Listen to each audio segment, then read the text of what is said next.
తాకట్లో ఉన్న బంగారాన్ని విడిపించి ఆ రోజున మార్కెట్ ధర కట్టి మిగిలిన డబ్బును మీకు అందిస్తుంది కొమ్మూరి గోల్డ్.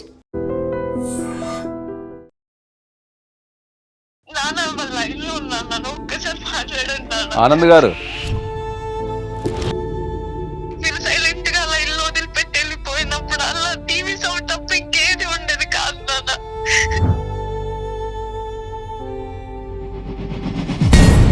ఈ ప్రోగ్రామ్ గనక ముఖ్యంగా వర్కింగ్ చేసే మహిళ గనక చూడగలిగితే దీన్ని లైఫ్ ని ఎట్లా బ్యాలెన్స్ చేయాలని అర్థమైంది. మా తల్లిదండ్రుల్ని కలపండి అని చెప్పేసి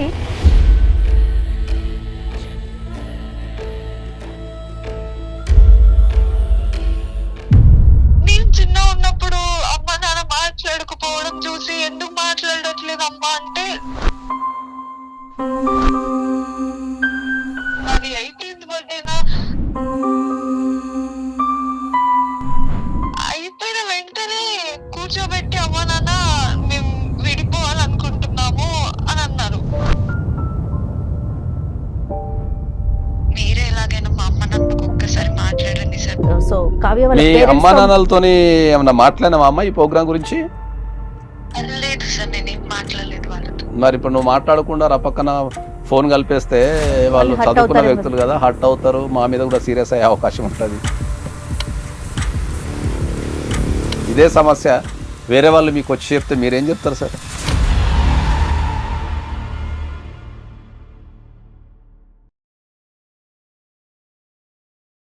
నమస్తే నాగేశ్వర్జీ. సమస్య కావ్య అని మనకి ఒక అమ్మాయి వాట్సాప్ మెసేజ్ చేసిందండి. మా తల్లిదండ్రులు విడిపోతున్నారు, దయచేసి కలపండి, ఇమీడియట్గా నాగేశ్వర్ గారితో మా పేరెంట్స్ని మాట్లాడించండి అని చెప్పి ఒక 18 ఏళ్ళ అమ్మాయి కావ్య మనకి మెసేజ్ చేసిందండి. ఇమీడియట్గా ఒక్కసారి మాట్లాడే ప్రయత్నం చేద్దాం. తప్పకుండా. ఆ పాప బాధ ఏంటి, అసలు ఎందుకు ఇక్కడ దాకా వచ్చింది సిచ్యువేషన్ అనేది ఒక్కసారి మీరు మాట్లాడితే మనకు అర్థమవుతుంది. తప్పకుండా కాల్ చేస్తాను.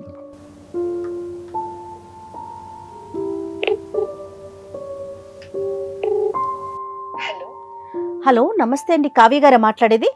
అవును కావ్యనే మాట్లాడుతున్నా. నేను జయానండి, ఐడ్రీమ్ మీడియా నుంచి మాట్లాడుతున్నాను, అందమైన ప్రయాణం ప్రోగ్రామ్ నుంచి. మేడం, సారీ మేడం, యాక్చువల్ గుర్తుపట్టలేదు. పర్వాలేదమ్మా. కావ్య మెసేజ్ పెట్టింది మీరే కదా? నేనే మేడం. నాతో పాటు అడ్వకేట్ పూజారి నాగేశ్వర్ గారు ఉన్నారు. Hi sir. హాయ్ అమ్మా, బాగున్నావా? బాగున్నాను సార్. చెప్పు నాన్న, మీరు ఏదైతే మెసేజ్ పెట్టారో అది సార్కి క్లియర్ గా మాట్లాడండి, చెప్పండి. యాక్చువల్లీ నాకు మొన్నే 18 years క్రాస్ అయ్యాయి. ఓకే. సో మా అమ్మ నాన్న చిన్నప్పటి నుంచి చాలా బాగుండేవారు. నాకు మొన్న 18 years వచ్చేంత వరకు కూడా వాళ్ళు కలిసి మెలిసి చాలా బాగున్నారు. నాకు ఇష్టమైనవన్నీ కొనిచ్చేవారు. అది ఉన్నట్టుండి సడన్ గా నా బర్త్డే అయిపోయిందో లేదో నెక్స్ట్ డేనే అమ్మ నాన్న ఇద్దరు కూర్చొని మేము విడిపోవాలనుకుంటున్నామని చెప్పేశారు. ఏంటమ్మా ఇన్ని రోజులు బాగానే ఉన్నారు కదా, ఇప్పుడే ఏంటి సడన్ గా నన్ను వదిలేయాలనిపించింది, మీ ఇద్దరు ఎందుకు ఇట్లా డివోర్స్ తీసుకోవాలనుకుంటున్నారు అంటే, అవన్నీ నీకు అవసరం లేదు, నువ్వు చిన్న పిల్లవి, మేము నిర్ణయం తీసేసుకున్నాము అని అంటున్నారు. కానీ వాళ్ళిద్దరు బాగానే ఉన్నారు. అమ్మ నాన్న ఒకే ఇంట్లో ఉంటారు, అన్ని పనులు చేసుకుంటూ ఉంటారు, కానీ వాళ్ళిద్దరు మాట్లాడుకోరు. ఎందుకు మాట్లాడుకోవట్లేదు అని నేను ఎంత ట్రై చేసినా కానీ వాళ్ళు చెప్పరు, అడిగినా కానీ మాట్లాడడానికి కూడా ట్రై చేయరు. సరే నేనైనా ఏదో నవ్విస్తూ వాళ్ళని కలపడానికి, వాళ్ళతో మాట్లాడించడానికి ట్రై చేసినా కానీ వాళ్ళు ఎప్పుడు మాట్లాడుకోలేదు. ఉన్నట్టుండి ఈ డెసిషన్ తీసుకునేసరికి నేను తీసుకోలేకపోతున్నాను. మీరే ఎలాగైనా వాళ్ళని కలుపుతారేమో అని చెప్పి ఇలా మేడం కి మెసేజ్ చేశాను. తప్పకుండా అమ్మా, తప్పకుండా 100% కలుపుదాము. దానికంటే ముందు నాకు కొన్ని డీటెయిల్స్ ఏమైనా చెప్పగలుగుతావా అమ్మా? చెప్తాను సార్. మీకు ఏమైనా సిబ్లింగ్స్ ఉన్నారా? మీరు ఒక్కరే అమ్మాయి అమ్మా? నేను ఒక్కదాన్నే. ఓకే. పేరెంట్స్ ఏం చేస్తుంటారు? అమ్మ వచ్చేసి స్కూల్ ప్రిన్సిపల్, అమ్మ కూడా లెక్చరర్. ఓకే, ఇద్దరు మంచి స్టడీ ఫీల్డ్ లోనే ఉన్నారు. అవును. మరి సమాజానికి మంచి యువతను తయారు చేసిన ఇద్దరు తల్లిదండ్రులు వాళ్ళే సక్రమంగా లేకపోతే ఎట్లమ్మా? కానీ ఎక్కడ సమస్య వచ్చింది, ఎక్కడ ఇబ్బంది పడుతున్నారు అనేది నాకు అర్థం కావట్లేదు. ఇంట్లో కూడా నాతో ఇద్దరు నవ్వుతూనే మాట్లాడుకుంటారు. ఇప్పుడు వరకు చిన్న పిల్ల, ఇంకా మేజర్ అయిపోయింది కదా తను అని ఏమన్నా డిక్లేర్ చేద్దామని అట్లా ఏమన్నా అనుకుంటున్నారేమో కదా? మేబీ ఉండొచ్చు కదండి. ఎందుకంటే మరి ఎగ్జాక్ట్లీ 18 years కాగానే ఆ డిసిషన్ ప్రకటించారు అంటే ఉమ్, ఉమ్. వాళ్ళు కూడా ఆమెకి 18 ఇయర్స్ రావాలా, మేజర్ కావాలా అని కూడా ఉండొచ్చు. అసలు ఇంతవరకు ఎలాంటి సమస్యని మీరు చూడలేదా కావ్య వాళ్ళిద్దరి మధ్యన? నా ముందైతే చాలా బాగుండేవారు, ఉమ్, కానీ వాళ్ళ మధ్య ఉన్నది ఏంటంటే మాట్లాడుకోరు. అంటే మొత్తానికే మాట్లాడుకోరా లేకపోతే అప్పుడప్పుడు మాట్లాడుకుంటారా? ఆ. నా మ్యాటర్ వచ్చేసరికి వాళ్ళిద్దరు మాట్లాడేవారు, కానీ Hmm. వాళ్ళు ఒకరికొకరు మాట్లాడుకునేవారు కాదు అసలు. వాళ్ళ మధ్యలో కమ్యూనికేషన్ లేదు. ఒక వైఫ్ అండ్ హస్బెండ్ మాట్లాడుకోకుండా ఎలా సాధ్యం నాగేశ్వర్ గారు? అసలు రోజు ఎలా గడుస్తుంది ముందుకి? కరోనా తర్వాత 40-50 దాటిన తర్వాత డైవర్స్ తీసుకోవడాన్ని, ఆ ట్రెండ్ ని మనం గ్రే డైవర్స్ డ్రైవర్ అంటాం. అవును ఉమ్. అంటున్నాం. అంటే వాళ్ళు తెల్లవాళ్ళు తీసుకుంటారు దాన్ని. ఆ. ఎందుకంటే అది అక్కడ 40 ఇయర్స్ తర్వాత వాళ్ళకు జుట్టు తెల్లబడుతుంది, అంటే అవునవును. గ్రే కలర్కి వచ్చేస్తుంది. ఆ, ఆ టైంలో తీసుకునే డైవర్స్ గ్రే డైవర్స్ అంటారు. ఓకే. సో ఆ ట్రెండ్ ఇండియాలో చాలా, ఇప్పుడు కరోనా తర్వాత ట్రెండ్ చాలా పెరిగిపోయింది. ఆ రోజులలో చేసిన పెళ్లిళ్ళన్నీ బలవంతంగా చేసిన పెళ్లిల్లో, వీళ్ళకి ఇష్టానికి వ్యతిరేకంగా చేసిన పెళ్లిల్లో అట్లా అనుకొని వీళ్ళంతా కాంప్రమైజ్ అయిపోయి బతికిలు పిల్లల కోసం. ఓకే. ఒక్కసారి పిల్లలు సెటిల్ అయిన తర్వాత అమ్మ ఇక మాకు బాధ్యతలు ఏం లేవు, ఇక నేను కలిసి ఉండలేను, ఖచ్చితంగా డైవర్స్ తీసుకోవాల్సిందని వచ్చేవారి సంఖ్య చాలా పెరుగుతుంది ఇండియాలో. కావ్య వాళ్ళ మీ parents అమ్మా తో- నాన్నలతోని ఏమన్నా మాట్లాడినావా అమ్మ ఈ ప్రోగ్రామ్ గురించి? లేదు సార్, నేనేం మాట్లాడలేదు వాళ్ళతో. మరి ఇప్పుడు నువ్వు మాట్లాడకుండా రా పక్కన ఫోన్ కలిపేస్తే వాళ్ళు వాళ్ళు hurt చదువుకున్న అవుతారు వ్యక్తులు కదా, హర్ట్ అవుతారు, మా మీద కూడా సీరియస్ అయ్యే అవకాశం ఉంటది. లేదు సార్, పర్సనల్ అలా విషయాలు కదా అమ్మ, పర్సనల్ విషయాలు మాట్లాడాలనుకున్నప్పుడు చాలా మంది అఫెండ్ అవుతారు. అది అందరి జీవితాలలో ఉన్నాయే, కానీ But- చెప్పుకోవడానికి అఫెండ్ అవుతారు. మీరే ఎలాగైనా మా అమ్మ నాన్నకు ఒక్కసారి మాట్లాడండి సార్. మీ లేదు, నేను మాటలు డెఫినెట్లీ చూస్తే- కలుపుతాను, నేను కలపనని చెప్తాను లేను, కానీ ఒకసారి వాళ్ళ పర్మిషన్ తీసుకొని ఇట్లా నాగేశ్వరరావు పూజారి సార్ కొని మా మేడంకి అప్రోచ్ అయ్యాను, వాళ్ళిద్దరు ఒకసారి మాట్లాడుతున్నారని ఒక పర్మిషన్ తీసుకుంటే మనకు కొద్దిగా ఈజీ అవుతుంది మాట్లాడడం కూడా. ఎందుకంటే వాళ్ళకి బ్రెయిన్ మ్యాపింగ్ అంటారు దాన్ని. ఆ, నువ్వు రపక్కన కాల్ చేస్తే వాళ్ళు యాక్సెప్ట్ చేయరు. ఒక పని చేయమా ఆ. కావ్య, అట్లా మేము ఒక 10-15 మినిట్స్ అయినా ఉంటాం. Wait okay? చేస్తాము. మీరు ఒకసారి అమ్మతో నాన్నతో మాట్లాడి Hmm. మళ్ళీ మాకు కాల్ బ్యాక్ చేయండి. అది. Okay madam. ఓకే థాంక్యూ అమ్మా? మేడం. రైట్. థ్యాంక్ యూ అండి.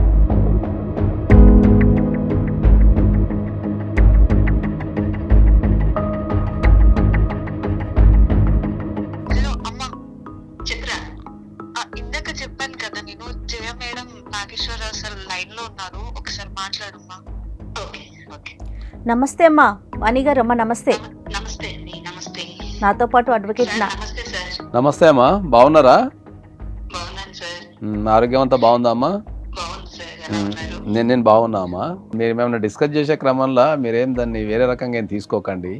ఎందుకంటే ఒక ఏం సమస్య, చెప్పిందో నాకు అర్థం కావట్లేదు అసలు. అదే నేను చెప్తాను మీకు డెఫినెట్లీ.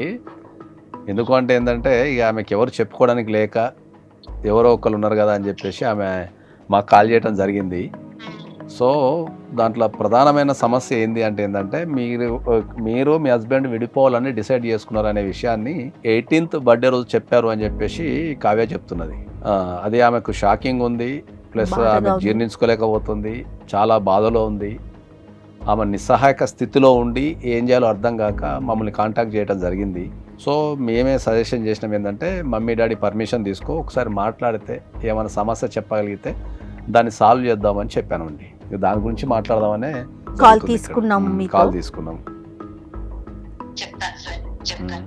అమ్మ, బలమైన కారణాలే ఉండి ఉండొచ్చు, బట్ థర్డ్ పర్సన్ ద్వారా వెళ్తే ఇంకొకరికి చెప్పుకుంటే ఒక సొల్యూషన్ రావచ్చు కదా, అది మా ఆలోచన అంతే. అదే మాకు మ్యారేజ్ అయ్యి ఒక 20 years అయింది సార్. మ్మ్. ఒక 2 years తర్వాత పాప పుట్టింది. మ్మ్. ఆయన ప్రైవేట్ స్కూల్లో ప్రిన్సిపల్ గా చేస్తున్నారు. మ్మ్. అయితే పెళ్ళైన దగ్గర నుంచి చిన్న గొడవలే ఉండేవి. మ్మ్. ఎక్కువ వాళ్ళ అమ్మ నాన్న వస్తుండే వాళ్ళ ఇంటికి. మ్మ్. నేను ప్రైవేట్ జాబ్ కదా నాది, టీచింగ్. అవును. అయితే వాళ్ళు వచ్చినప్పుడల్లా సెలవు పెట్టేసి ఉండమంటారు ఇంట్లో. ఇప్పుడు వాళ్ళు ఎప్పుడో సంవత్సరానికి ఒకసారి వచ్చి 4 రోజులు ఉంటే అదొక దారి. మ్మ్. ప్రతి నెల ఒక 15 రోజులు ఇక్కడే ఉంటారు. మ్మ్. ఇక్కడే ఉంటే నేను సెలవు పెట్టి ఎలా ఉంటాను సార్? చదువుకున్నాను, నేను అవును. బీడీ చేశాను. మ్మ్. అయితే నాకు జాబు ఇష్టం, నాకు మ్మ్. చేయడం. మ్మ్. సెలవు ఎలా ఇస్తారు చెప్పండి ప్రైవేట్ స్కూళ్ళలో? అవును. వాళ్ళు వచ్చినప్పుడు ఇంట్లోనే ఉండేసి వాళ్ళకి సేవ చేస్తూ వాళ్ళ దగ్గర ఉండి అమ్మ మా నాన్న చూసుకో అంటే మ్మ్. అది అవ్వదు కదా. నాకు అది నచ్చలేదు సార్. అట్లా మ్మ్. ఇప్పుడు వచ్చారు బానే ఉంటారు వాళ్ళు, అంటే చేసుకోగలరు వాళ్ళకి వాళ్ళు. మ్మ్. అలాంటప్పుడు నేను ఇంటి దగ్గర ఉండి నేను చేయాలనేసి అదొక గొడవ పెట్టుకునేవాళ్ళు. వాళ్ళు వచ్చినప్పుడల్లా ఇది జరుగుతుండేది. మ్మ్. ఓకే. సరే అయిపోయింది, అలా జరుగుతా ఉంది. మాకు పాప పుట్టింది. మ్మ్. 2 years తర్వాత పుట్టే పాప ఈ గొడవల్లో ఇట్లా అవుతుండగా మళ్ళీ సెకండ్ ఇంకొక పాప కావాలని, ఇంకొకళ్ళు బేబీ ఎవరైనా సార్ ఎవరు? అదే. కావాలని అంటుండేవాళ్ళు. సెకండ్ ప్లాన్ చేద్దాం అనేసి. అంటే నేను ఈ పాపని బాగా ఒక పాప ఒకళ్ళే అయినా నేను బాగా పెంచుకోవాలి, తనకి అన్ని చూడాలి మంచిగా. ఇంకా నాకు రెండో ప్లాన్ లేదు సార్. అదంటే దాని దగ్గర ఒక గొడవ అదైపోయింది. తర్వాత నాకు శాలరీ వస్తుందా, దాని నుంచి అన్ని లెక్కలు కావాలి. ఇప్పుడు నేను ఫస్ట్ చెప్పాను సార్, మేము చాలా పూర్, అమ్మోళ్ళు నన్ను ఎంతో కష్టపడి వాళ్ళకి తిని తినక నన్ను చదివించారు సార్. అలాంటప్పుడు నేను తమ్ముడు ఉన్నాడు, వాళ్ళకంటూ అసలు ఏదీ లేదు సార్. వాళ్ళు ఏదో నాన్న ఏదో పని చేసేవాళ్ళు అప్పట్లో, తినటం కూడా కష్టం అనమాట వాళ్ళకి. అలాంటిది మమ్మల్ని ఇచ్చేసినప్పుడు నాకు అమ్మ నాన్నకి నేను సెటిల్ అయిన తర్వాత నేనే చూసుకోవాలని నాకుంది అమ్మ నాన్నని. అప్పుడు నా శాలరీలో నేను వాళ్ళకి కొంత అమౌంట్ పంపిస్తానని ఫస్ట్ చెప్పాను సార్. నేను చెప్తే అలా ఎలా కుదురుతుంది, పెళ్ళైన తర్వాత అలాంటి ఏం కుదరవు, మొత్తం మన ఫ్యామిలీకి సంబంధించింది ఇది, ఇవ్వడానికి వీల్లేదన్నారు సార్. అన్న తర్వాత ఇక నేను మార్చేసుకున్నాను సార్. నేను తనకి ఇంకా ఏం లెక్కలు చెప్పకూడదు, ఎందుకంటే నేను నా వాళ్ళు పెట్టుకోవాల్సిందే, వాళ్ళకి వేరే దారి లేదు నేను తప్ప. అలాంటప్పుడు నేను నన్ను లెక్కలు అడగద్దని చెప్పేశాను సార్. నా ఇంట్లో చూడాల్సిన బాధ్యత అంతా నీదే, నా శాలరీ మాత్రం లెక్కలు అడగడానికి వీల్లేదు, ఎందుకంటే నేనేం దుబారా చేయట్లేదు, కానీ నా తల్లిదండ్రులు మాత్రం నేను చూసుకోవాలి. వాళ్ళకి మా తమ్ముడు చదువుకుంటున్నాడు సార్, చెప్పాను కదా, వాళ్ళకంటూ ఏమీ లేదు. నేను ఏదన్నా కాస్త అమౌంట్ పంపిస్తే వాళ్ళు హ్యాపీగా ఉంటారు, అందుకని నేను అది మాత్రం అడగడానికి వీల్లేదని చెప్పాను సార్. అయితే ఇంక ఇవన్నీ ఆయనకి నచ్చట్లేదు, నేను చెప్పినట్టు వింటలేదు, నా మాటే వినాలి అని. ఇంకా అది ఇవంతా రోజు గొడవ సార్. పాప 2 ఏళ్ల తర్వాత నుంచి ఇది రోజు గొడవలే. ఇంకా నేను అప్పుడే డిసైడ్ అయిపోయాను సార్, ఇంకా ఇది అవ్వదు, పాపని నాతో నేను చేసుకున్నాము, విడిపోదాం అనేసి డిసైడ్ అయ్యాను సార్.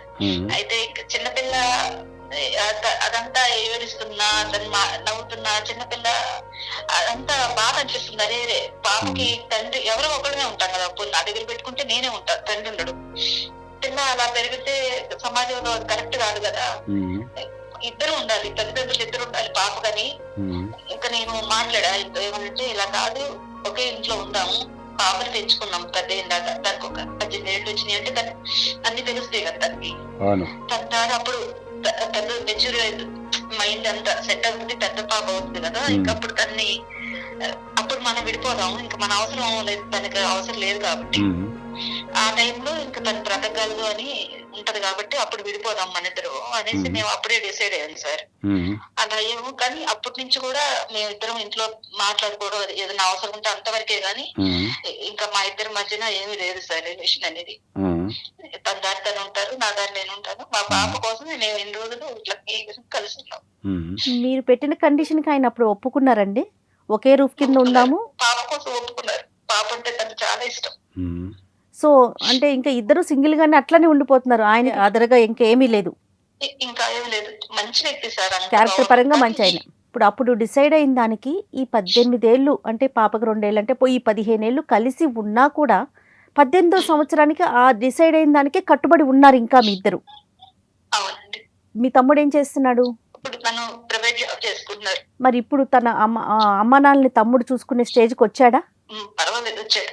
ఇప్పటికీ మీరు సపోర్ట్ చేస్తున్నారా పేరెంట్స్ కి? నేను అమ్మ నాన్న మాత్రం నేను చూసుకుంటానండి. కొంత చూసుకోవటం అంటే ఫైనాన్షియల్ గా. మీ అమ్మా నాన్న చూసుకోవటానికి మీ అన్నో తమ్ముడో ఉన్నారు కదా అనే క్వశ్చన్ ఇటు నుంచి వస్తుంది. ఈ అమ్మాయి ఏమంటది, ఓకే వాళ్ళు ఉన్నారు, వాళ్ళతో సమానంగా నన్ను పెంచారు కదా, నన్ను చదివించారు కదా, నాకు పెళ్లి చేశారు కదా, నాకు ఉద్యోగం ఉంది, నేను సంపాదిస్తున్నాను కదా, నేను ఇవ్వాలని ఈ అమ్మాయి అంటుంది. అదే ప్రాబ్లం చాలా మనకు ఎందుకంటే కల్చరల్ ఇష్యూస్ మారినాయి కాబట్టి ఆమె గత 15 సంవత్సరాల నుంచి ఇప్పుడు ఈ సమస్య ఇప్పుడు ఆధునిక సమాజానికి కరెక్ట్ ఫిట్ అయ్యే సమస్య. అంటే ఈ ప్రోగ్రామ్ గనక ముఖ్యంగా వర్కింగ్ చేసే మహిళ గనక చూడగలిగితే దీన్ని లైఫ్ని ఎట్లా బ్యాలెన్స్ చేయాలని అర్థమవుతుంది. తర్వాత మరి ఆ పాప పరిస్థితి ఏంటమ్మా? తనకి పుట్టిల్లంటే ఎట్లాగా? మీరు ఈ వయసు వచ్చినా కూడా మీ అమ్మా నాన్నని మీరు చూసుకోవాలని మీరు కోరుకుంటున్నారు, సంతోషం. రేపొద్దున ఆ పాపకి ఎవరున్నారు? అమ్మని కానీ నాన్న కానీ ఒకరిని చూసుకోవాలా తను? అవునండి, మీరు అదే నేను అంటున్నా, మీరు ఇంత పెద్ద అయినా కూడా మీ పేరెంట్స్కి మీరు ఉండాలని కోరుకుంటున్నారు కదమ్మా వాణి గారు. రేపొద్దున కావ్యకి ఎవరు పేరెంట్స్ అంటే ఎట్లా? తనకి పుట్టిల్లంటే ఏంటి? మంచికి చెడుకి తను ఎక్కడికి వెళ్ళాలి, ఎవరికి చెప్పుకోవాలి? లేదు మేడం, నేను ఇంతకన్నా ఏం చేయలేను.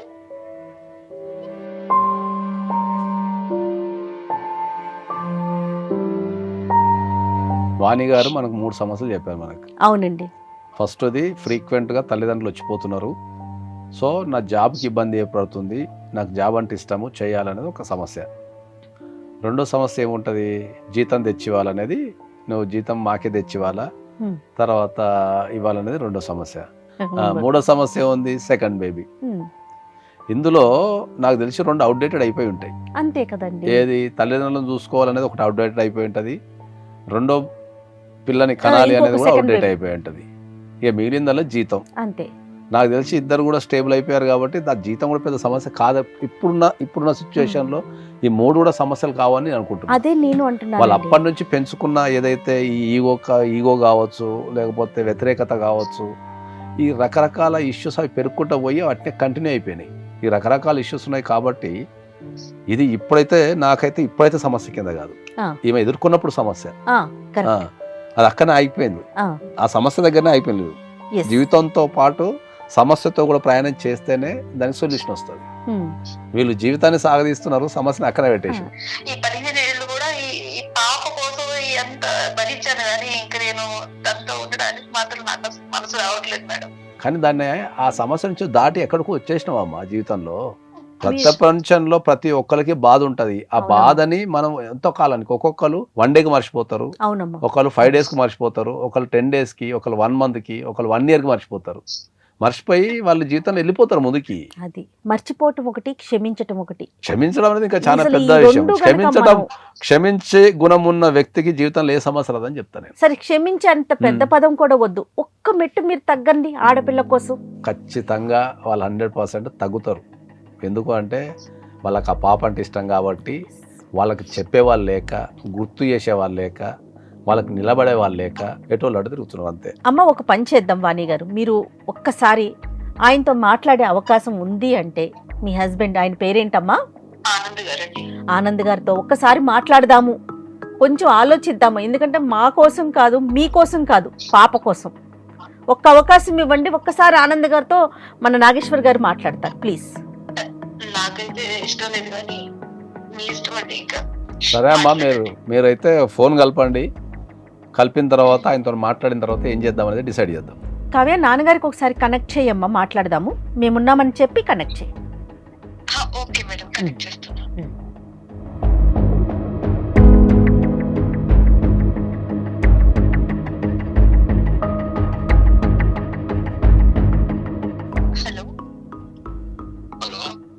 నాన్న, ఐ డ్రీమ్ అందమైన ప్రయాణం అనే ఒక ప్రోగ్రామ్ ఉందని చెప్పాను కదా. ఆ ప్రోగ్రామ్ నుంచి జయ మేడం, నాగేశ్వరరావు సార్ మీతో ఒకసారి మాట్లాడుతున్నారు. అమ్మ ఆల్రెడీ మాట్లాడేసింది, ఒక్కసారి మాట్లాడండి నాన్న. నాన్న ప్లీజ్ నాన్న, అట్లా అనకండి నాన్న, మాట్లాడండి నాన్న. నాన్న లైన్ లో ఉన్నాను నాన్న, ఒక్కసారి మాట్లాడండి నాన్న. ఆనంద్ గారు,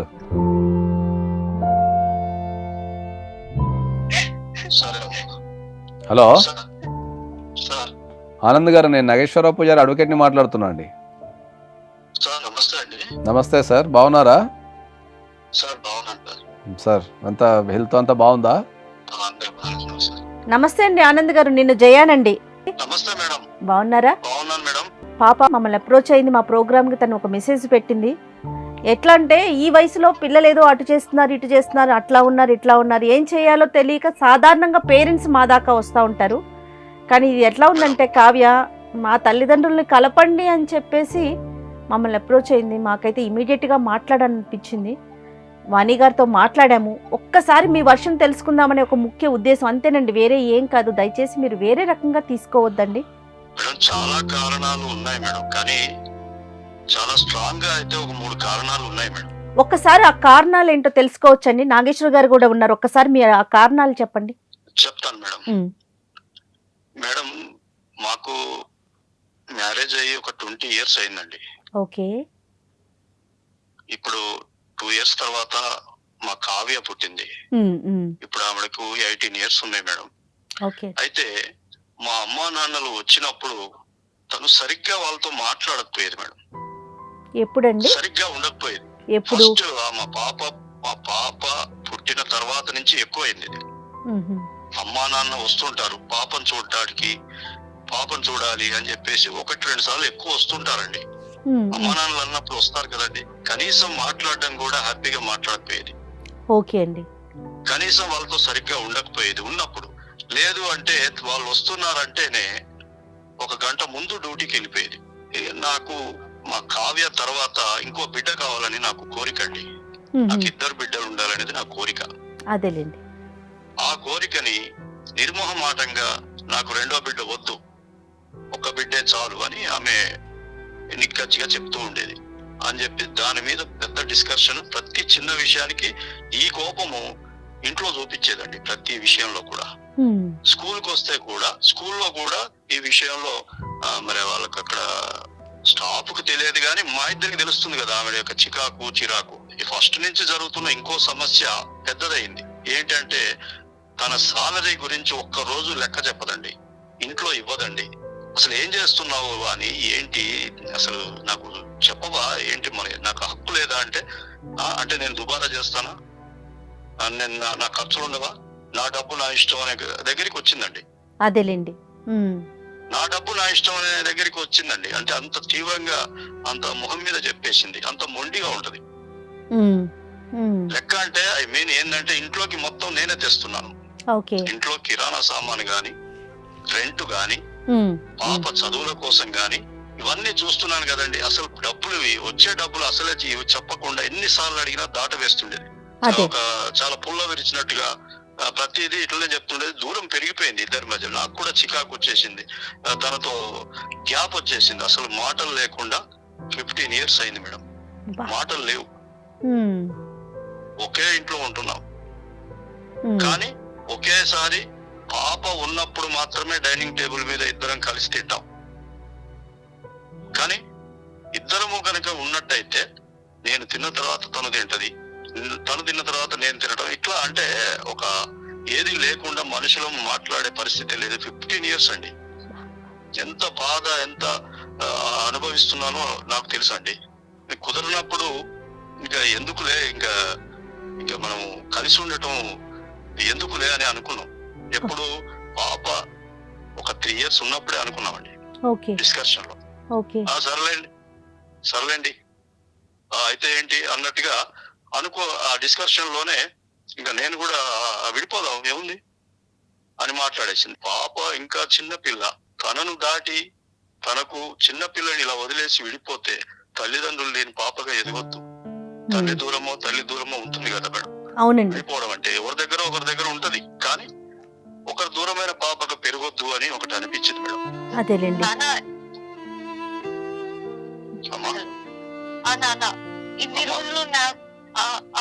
ఇన్ని రోజులు నా కోసమే కదా మీరు త్యాగం చేసి అమ్మతో ఇష్టం లేకపోయినా ఉన్నారు.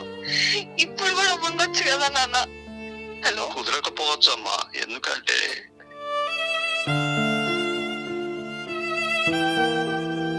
నాన్న నాకు తెలుసు నాన్న మీరు బాధపడ్డారు, నేను కూడా బాధతోనే ఉన్నాను నాన్న. మీరు సైలెంట్ గా అలా ఇల్లు వదిలిపెట్టి వెళ్ళిపోయినప్పుడు అలా టీవీ సౌండ్ తప్ప ఇంకేది ఉండేది కాదు నాన్న. మీరిద్దరు కలిసి మాట్లాడుకొని నా కోసం అయినా మీరిద్దరు మాట్లాడుకొని ఉండుంటే ఇప్పుడు ఇంత నాకు వచ్చేది కాదు నాన్న. కరెక్టే అమ్మా, కానీ అమ్మకు విడిపోవడమే మంచిది అయినప్పుడు అమ్మకు మంచిదైంది, నాకు ఇష్టపడదామని. ఆనంద్ గారు, ఏదో యుక్త వయసులో మీరు తీసుకున్న కొన్ని అనాలోచిత నిర్ణయాల వల్ల దాన్ని అక్కడి నుంచి మీరిద్దరు మాట్లాడుకోకుండా దాన్ని పెంచుకుంటూ వచ్చి దాన్ని అలా చేసుకుంటూ వచ్చేసి ఇప్పుడు ఆ సమస్యకు విడిపోవడం అనే దాన్ని, పాపకు 18 సంవత్సరాలు నిండినాయి కాబట్టి ఇక విడిపోవచ్చు అనే భ్రమలోకి వచ్చేసారు మీరిద్దరు. మీరు బీయింగ్ ఏ ప్రిన్సిపల్, మీ చేతిలో కొన్ని వేల జీవితాలు, లక్షల జీవితాలు బాగుపడి ఉంటాయి సార్. అదే మన పిల్ల దగ్గరకు వచ్చారకు మనం అట్నే చేస్తామా? ఇదే సమస్య వేరే వాళ్ళు మీకు వచ్చి చెప్తే మీరేం చెప్తారు సార్? విడిపోండి అని చెప్తారా? చెప్పం సార్. మరి మీరు వేరే వాళ్ళకి చెప్పినప్పుడు మరి మీరు ఎట్లా విడిపోతారు సార్? అంటే నా సమస్య వేరని నేను అనుకుంటున్నా సార్. ఎంత బాధ అనిపిస్తుందంటే ఆ పాప మాట్లాడుతుంటే. ఆ అమ్మాయి తెలివైన అమ్మాయి కాబట్టి, మీ ఇద్దరి పెంపకంలో మంచిగా పెరిగింది కాబట్టి, మీరిద్దరు కలిసి ఉండకుండా కూడా అర్థం చేసుకుంది కాబట్టి, ఆమెకి ఒక సమస్యను ఎట్లా పరిష్కరించుకోవాలనే ఒక అవగాహన ఉంది కాబట్టి కనీసం మాకు కాల్ చేయటం వల్ల ఇటువంటి సమస్యలు ప్రపంచానికి తెలుస్తున్నాయి. పక్కదారి పట్టకుండా పాప పక్కదారి పట్టకుండా ఒక పద్ధతి. ఇప్పుడున్న యువత ఎట్లుంది, తల్లిదండ్రులు ఎడిపోతే ఉన్నది, నాకైతే 18 సంవత్సరాలు వచ్చినాయి, నాకైతే ఫెసిలిటీస్ ఇస్తున్నారు కదా అన్న టైపులో ఉన్నారు. మీరు ఎంత మంచిగా పెంచుంటే, ఎంత విలువలతో పెంచుంటే, ఆ అమ్మాయి తల్లిదండ్రులు కలిసి ఉండాలి అని ఒక డెసిషన్ తీసుకొని, ఓకే, మాలాంటి ఫోరంకి కాల్ చేసి, ఓకే, మమ్మల్ని బతిమలాడటము, మిమ్మల్ని బతిమలాడటం అనేది అది చాలామందికి దక్కని అదృష్టం సార్. అది మీరు ఇంత మంచిగా పెంచారు కదా, ఇంత త్యాగాలు చేసుకుంటూ వచ్చారు కదా, ఇప్పుడు మళ్ళీ ఒక్కసారి మీరు మీ పాప కోసం త్యాగం చేయడం తప్పే ఉంది. వాణి గారు ఉన్నారమ్మా, ఉన్నాను మేడం. వింటున్నారా మీరు? అంత బ్యూటిఫుల్ అమ్మాయి మీకుంది, అంత తెలివిగల అమ్మాయి ఉంది, ఆలోచించే విషయ పరిజ్ఞానం ఉంది. అటువంటి అమ్మాయిని మీరు వదిలిపెట్టేసి ఎటోలట వెళ్ళిపోతా అంటే ఇంకా జీవితంలో ఏమి మిగిలి ఉంటుందమ్మా? ఓ 40 సంవత్సరాలు మా పిల్లగానికి వచ్చినా కదని చెప్పి మనం పంపించలేము. ఆ 40 సంవత్సరాలు కూడా ఏదైనా కష్టం వస్తే మనం ఉన్నవనే భరోసా ఇవ్వాలి తప్ప, ఇక నీకు 18 సంవత్సరాలు వచ్చినాయి, లీగల్గా నువ్వు మేజరు, ఇక మా అవసరం నీకు లేదు అని చెప్పనికి అది అది అది అది చెప్పనికి డ్రామాటిక్గా బాగానే ఉంటుంది, కానీ నిత్య జీవితంలో అది పనిచేస్తారు. అది కాదు, వాళ్ళకి ఇవ్వాల్సిన ఆర్థిక స్వేచ్ఛ, వాళ్ళకి ఇవ్వాల్సిన కెరియర్ స్వేచ్ఛ ఇవ్వాలి, కానీ బంధాలకు మేజర్ మైనర్ ఏముంటుంది సార్? బాగా చెప్పారు. వాణి గారికి ఆవిడ తల్లిదండ్రులు కావాలి, వాళ్ళు చక్కగా ఉండాలి. ఆనంద్ గారికి తన తల్లిదండ్రుల్ని చూసుకోలేదు అనే ఒక బాధ. మరి ఈ పాప ఏం చేసింది కావ్య? రేపటి రోజున అమ్మాయికి అసలు అచ్చట ముచ్చట ఎన్నుంటాయండి. ఆడపిల్లకి పెళ్లి చేయాలి, పెళ్లి చేయాలి, వాళ్ళకి పిల్లలు పుడతారు, అప్పుడు ఎవరు చూసుకుంటారు? లైఫ్ కరెక్ట్ లైఫ్ 40 years తర్వాత స్టార్ట్ అవుతుంది సార్. అసలు తనకు తల్లిదండ్రులు వద్దా? 40 years తర్వాతనే లైఫ్ స్టార్ట్ అవుతుంది. లైఫ్ యొక్క మజా 40 years తర్వాతనే వస్తుందని చెప్తాను నేను. అదే వాటిని సార్ట్ అవుట్ చేసుకోలేరా ఇప్పటికీ కూడా? ఎందుకు చేసుకోలేరు? 100% సార్ట్ అవుట్ చేసుకుంటారు. ఏమ్మా దాంట్లో ఏముంది ప్రాబ్లం? ఇప్పుడు ఏముంది ప్రాబ్లం? మనం చూసే విధానాన్ని బట్టి ప్రాబ్లం కనిపిస్తుంది. అంతేగా, ఒక ప్రాబ్లం కూడా ప్రాబ్లం కిందనే కనిపిస్తుంది. అమ్మ చెప్పండి, ఇప్పటికి మీరు ఏదైతే ఫేస్ చేశారని అనుకుంటున్నారో ఆ ప్రాబ్లమ్స్ ఇప్పటికీ రన్ అవుతున్నాయా? పెద్దగా ఏం లేవు మేడం. రైట్. మీరండి ఆనంద్ గారు, వాణి గారి వైపు నుంచి మీరేదైతే అనుకున్నారో, ఏదైతే జరిగినాయో మీకు అవి కంటిన్యూ అవుతున్నాయని అనుకుంటున్నారా ఇప్పటికి? కంటిన్యూ ఏం లేదు మేడం, ఇంకా ఎవరి కాలం అలా ఉంటున్నాము, కానీ అభిప్రాయాలు ఇంకా తను ఖర్చులు తను అలాగే ఉన్నాము, గొడవలేం లేవు. చూసారా సార్, నాన్న పడే కష్టం అమ్మకి తెలుస్తుంది, అమ్మ పడే కష్టం కూడా నాన్నకు తెలిసిపోతుంది సార్. అమ్మకి ఏం చీర కావాలంటే నాన్నది తీసుకొస్తాడు, నాన్నకేం తల్లి కావాలంటే అమ్మ చేసి పెడుతుంది. ఇద్దరు కలిసి ఏ గుడికి వెళ్ళాలని తెలియకుండానే డిసిజన్ తీసుకొని వెళ్ళిపోతారు. అసలు వాళ్ళ దగ్గర సమస్య అనేది లేదు సార్. వాళ్ళిద్దరు చాలా మంచి అండర్స్టాండింగ్ లోనే ఉన్నారు. చూసే నాకైతే ఇన్ని ఇయర్స్ నుంచి చూస్తున్నా తెలిసిపోతుంది సార్. వాళ్ళిద్దరి మనసుల్లో ఎక్కడో ఒకరి మీద ఒక ప్రేమ ఉంది, కాకపోతే అది ఎక్స్ప్రెస్ చేస్తే తగ్గిపోతానేమో అనే ఉద్దేశంతో అది అట్నే మెయింటైన్ చేసుకుంటూ వస్తున్నారు అంతే. కాబట్టి వాళ్ళకి విషయం మీద కూడా అవగాహన ఉంది. ఇంతకుముందు మనం చెప్పినట్టు 3 సమస్యలలో ఆల్రెడీ 2 ఎగిరిపోయినాయమ్మా. రెండో బాబో పాపనో అనే విషయం ఎగిరిపోయింది ఆల్రెడీ ఎప్పుడో. రెండోది ఏముంటది, అమ్మా నాన్న ఇంటికి రావడం కూడా ఇప్పుడు పెద్ద సమస్య కాదు, అసలు దాని గురించి మాట్లాడే విషయం కూడా కాదు. ఇక 3వ సమస్య ఏముంటది మనకి, ఇక ఫైనాన్షియల్స్.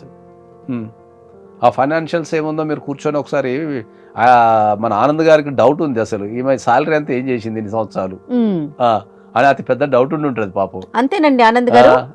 డౌట్ కాదు సార్, ఇప్పుడు చేసేది తనకు తెలిసే చేస్తది, తను ఏం తప్పు చేయదని తెలుసు, కానీ చెప్పి చేస్తే బాగుంటది కదా.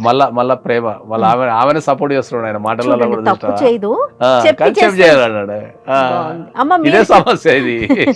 వాణి గారు ఒకరి మీద ఒకరికి ఖతర్నాక్ నమ్మకం ఉంది, కానీ కమ్యూనికేషన్ లేదు అంతే. సార్ నేను బీఈడి లో చూసి తన ఫ్రెండ్స్ ద్వారా తన వాళ్ళు ఎక్కడ ఉంటారో తెలుసుకొని నేను అరేంజ్డ్ మ్యారేజ్ గా చేసుకున్నాను సార్. అవును, తనని ఇష్టపడి. అవును, తనంటే చాలా ఇష్టం సార్ నాకు. మరి అంత ఇష్టం ఉన్నప్పుడు మీరే ఒక మెట్టు దిగచ్చు కదా, ఏమైతే చెప్పండి. 99% ఆడవాళ్ళు ఎప్పుడు వాళ్ళకి ఏ రూపాయి ఇచ్చినా దాంట్లో ఎంతో కొంత సేవింగ్ చేయాలనే ఉద్దేశంతోనే ఉంటారు. 99%. ఎన్ని కష్టాలు వచ్చినా సరే ఇది రేపు ఎప్పుడైనా పనికొస్తుందేమో అనే ఉద్దేశంతో సేవింగ్ చేయాలనే ఉంటారు. ఎంత చక్కటి మాట చెప్పారు. ఇప్పుడు మీరు కూడా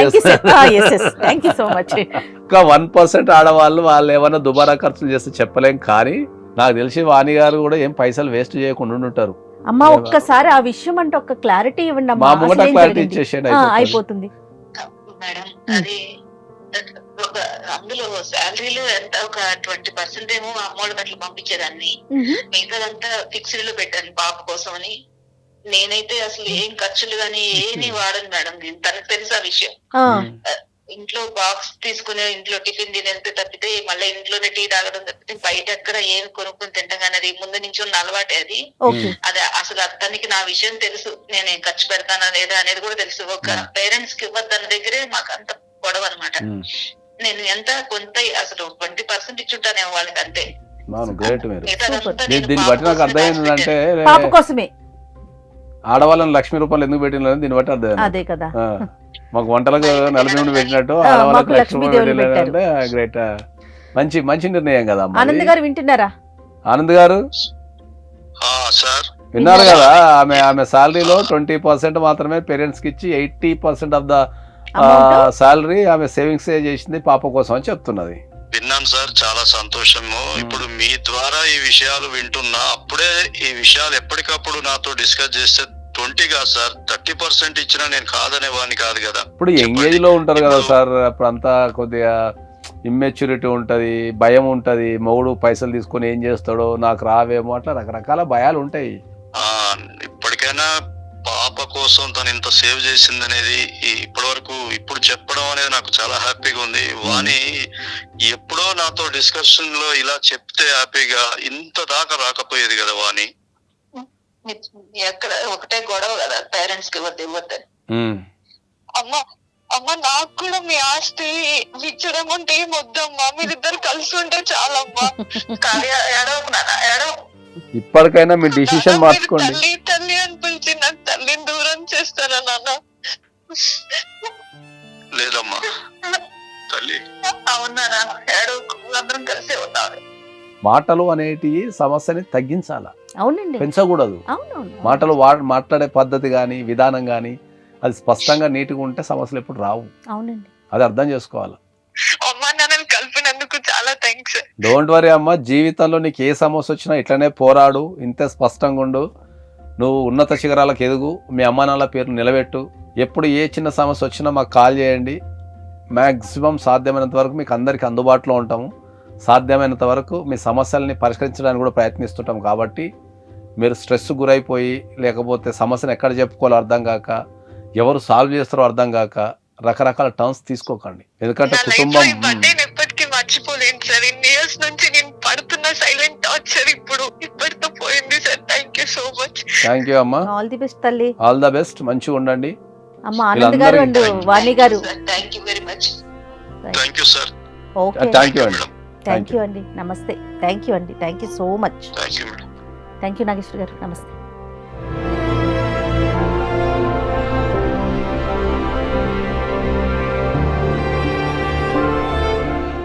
And for more videos, please subscribe to iDream. Please subscribe to iDream. Please subscribe iDream. And please subscribe to iDream. For more videos, subscribe to iDream. please like, share and subscribe to the channel. Congratulations, iDream. Subscribe to iDream. Subscribe to iDream. So subscribe to iDream Media. iDream ki iDream team andarki huge congratulations. Please subscribe iDream Media. Please subscribe to iDream. Subscribe iDream. Please subscribe to iDream. iDream అంటే నా కళల channel subscribe చేసుకున్న నోరు తిరుగుతలేదు, మీరైతే గంట గుర్తు కొట్టండి. For more such videos, please subscribe to iDream. Subscribe to iDream. Please subscribe to iDream. Please subscribe iDream Media. Please do subscribe to iDream. Please subscribe to iDream Media. For best entertainment and information, please subscribe iDream. And don't forget to subscribe to iDream.